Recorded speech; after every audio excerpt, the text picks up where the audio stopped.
From tart to tangy, pretty much everyone enjoys sucking on a hard candy from time to time. For children and adults alike, these sweet treats are just irresistible.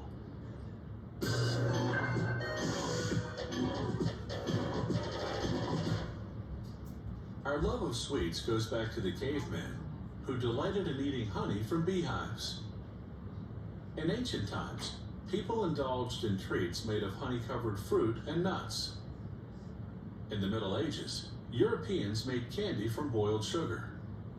But the high cost of imported cane sugar restricted this delicacy to the wealthy. Candy finally became affordable for the masses in the 1800s, with the discovery of a new and domestic source of sugar, the sugar beet.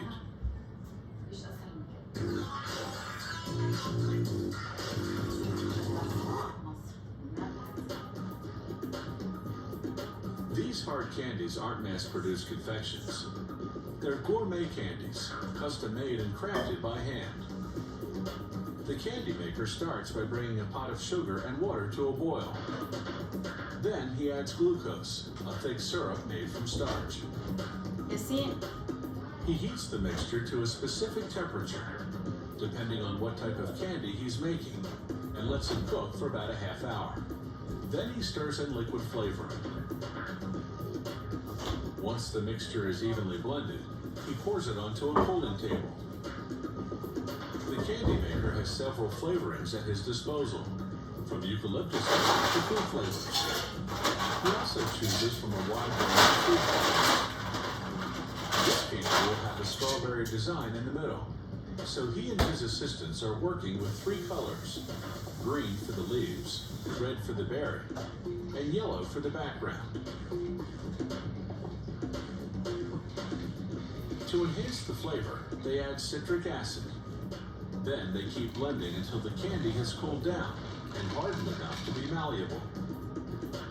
They separate the pieces by color and put each piece on a heated table to slow the hardening process so that the candy will remain pliable.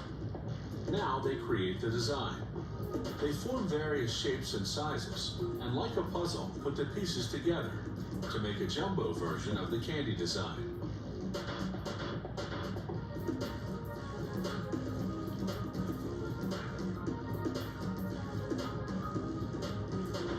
Once they've assembled the red berry and green leaves and yellow background, they roll on more yellow background. Then a layer of red for the outside trim. All that's left is to reduce this giant wad of candy into a bite-sized version. To do that, the candy maker pinches one end and stretches it out to form a long, uniform strand called a rod. He cuts the rod into pieces almost 2 feet long, but he has to keep rolling them until they cool and harden, or else they'll go flat. When the rod is just the right diameter, the design is in perfect proportion. All they have to do now is cut candy-sized pieces. They use the same technique to make kiwi candy, pink grapefruit candy, and banana candy, to name just a few varieties. Want to order up some candy with a personalized message? Here's an L, an O, a V, an E,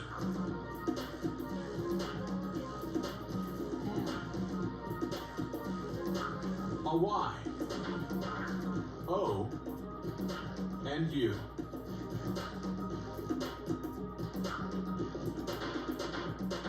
Again, they create a yellow background and red trim. Then it's more pinching, pulling, rolling, and cutting, until the rods are down to just the right size.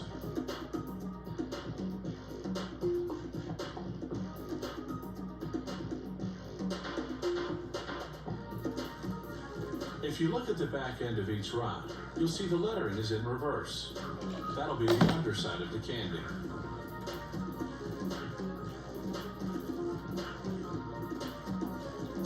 When the raw candy comes off the cooling table, it's transparent. To make it opaque or lighten the color, they'll pull it on a hook. Here, they intertwine two colors and feed the rod through a special machine that forms bands of pillow-shaped candies. After cooling, they simply